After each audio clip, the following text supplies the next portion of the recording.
સુરતથી સમાચાર હીરા ઉદ્યોગ પરથી દૂર થઈ રહ્યા છે સંકટના વાદળ। હીરા ઉદ્યોગની ચમક પરત ફરી રહી છે।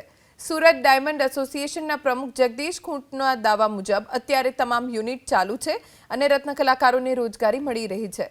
ઉઠમણાની વાત જૂની છે। વર્ષ 2021 થી 24 દરમિયાન 24 ઉઠમણા થયા, જે સામાન્ય છે કેમ કે તેજીના સમયમાં પણ વર્ષે સરેરાશ ઉઠમણાના 5 થી 6 કિસ્સા બનતા હોય છે।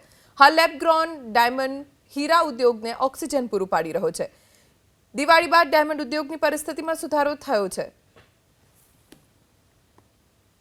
છેલ્લા 3 વર્ષની મંદીના કારણે ડાયમંડ ઇન્ડસ્ટ્રીની અંદર ખૂબ આર્થિક નુકસાન લોકોએ ભોગ્યું છે।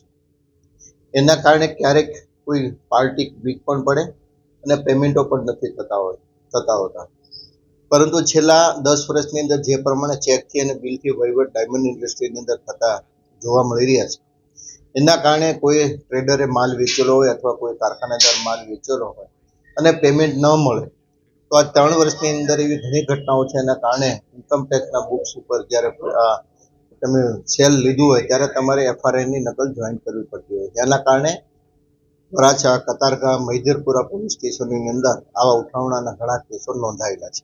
દિવાળી બાદ એટલે 2025 થી વર્ષ એક સ્ટેબલ રહેશે અને અત્યારે જે પોઝિશન ને પરિસ્થિતિ છે તો હાલમાં સ્ટેબલ થઈ રહ્યું છે માર્કેટ અને લોકોને રત્ન કલાકારોને રોજગારી મળી રહી છે।